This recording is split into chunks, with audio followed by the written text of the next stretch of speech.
Life is unpredictable. It can throw unexpected challenges at us, testing our strength, resilience, and hope. My story began in November of 2020 with a dreaded phone call from my doctor's office. The results of my bone marrow biopsy were in, and I had acute myeloid leukemia, or AML. AML is a fast-growing and life-threatening cancer of the blood and bone marrow. It was so serious that I needed to get myself to the emergency room right away. The doctors gave me a 50% chance of surviving, but only if I had a bone marrow transplant. The news shook me to the core, changing the course of my life in ways I never imagined. The treatment journey was grueling, months of chemotherapy, intense medical procedures, and the persistent uncertainty of whether my body would respond to the treatment. As I endured the treatments, uncertainties, and fears, I realized two guiding principles that helped me navigate the darkest moments. When you hear them, you're probably going to think they are pretty simple, but they aren't. It took me the first 60 years of my life and a horrible disease to fully understand their deep meaning. After I was admitted to the hospital to begin chemotherapy, I immediately became overwhelmed by the treatments that lay ahead for me. It was impossible to see the light at the end of the tunnel. Faced with the daunting task of surviving chemo, I realized I would have to change the way I looked at my life. That is when I articulated my first guiding principle. I would need to live my life one day at a time. Living one day at a time taught me to appreciate the small victories. First, I simply focused on getting through the treatment of the day and not worrying about the next day's treatment and challenges. As time went by, I learned to enjoy each and every day of my life. Finally, today, I find myself constantly and consistently focusing on the moment. I have learned to appreciate the smaller things in life, like waking up in the morning and enjoying the fresh air. Sometimes, the smallest things in life turn out to be the most important. Suleika Jawad, a writer and AML survivor, wrote the following. The conventional wisdom here is very carpe diem. It's that you should live every day as if it's your last. But as I've written before, I've left that adage behind, not only because it has such a doomsday cast to it, but also because when we think in those terms, the focus is on what we can take from a moment, from the people around us. It's what can I wrench out of life as opposed to what can I give? Instead, my guiding principle is to meet every day as if it's my first, to welcome each new morning with the wonder and curiosity of a newborn. Rather than what I can get out of this life or what I can seize from it, I've reoriented my gaze to what feels life-giving, both to my own sense of well-being and to the other humans and creatures around me. In essence, Jawad emphasizes a perspective of mindfulness, gratitude, and generosity. By orienting herself towards what feels life-giving and meaningful, she finds a deeper appreciation for each moment and a more enriching way to interact with the world. Each day for me has become a microcosm of hope and perseverance.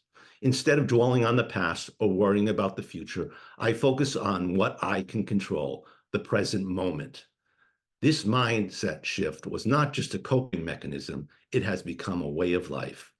By taking each day as it comes, I relish the moments of joy, gratitude, and peace, even amidst the pain and uncertainty.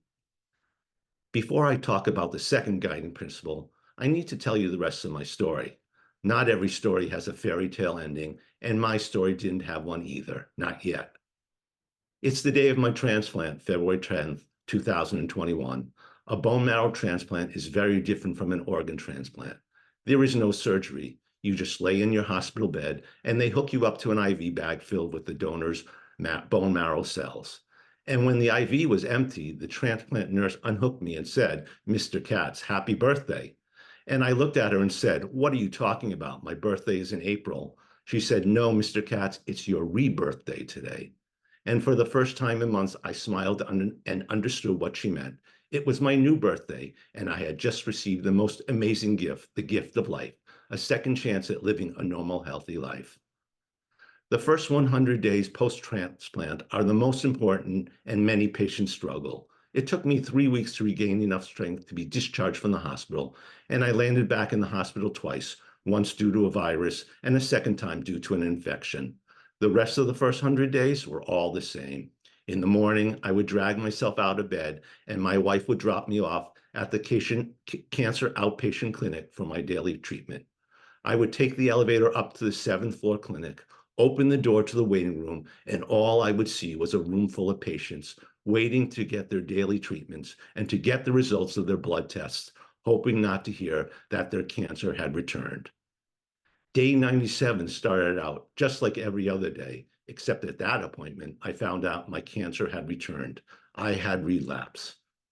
That's when I asked my doctor, what are my chances of surviving? The answer was only 30%. My doctor told me about my new treatment plan, which included a second donation from my donor, if he was willing. For a brief moment, I thought about quitting, giving up. I had tried my hardest, but it just wasn't meant to be. I took a deep breath and realized the most important lesson in my life and my second guiding principle: never give up hope. Hope for me was an active force that fueled my determination to fight. It was hope that kept me going during the darkest hours of chemotherapy when my body felt like it was betraying me. It was hope that sustained me through the transplant process with its own set of risks and uncertainties. I understand that hope is a powerful ally in the fight against my cancer. It is what kept me pushing forward day by day, even against the odds. When I had hope, I had a chance for healing and recovery.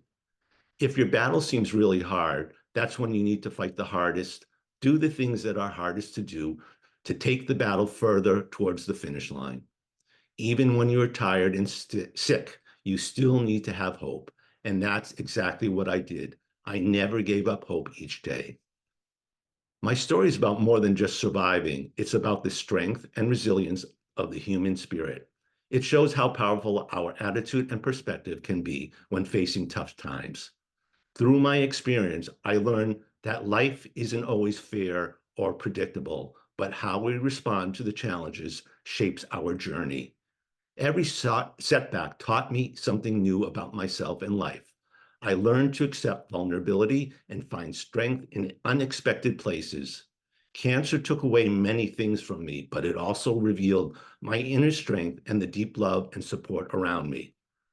Today, 3.5 years after my successful bone marrow transplant, I continue to live by my guiding principles. I cherish each day as a gift, knowing firsthand the fragility of life.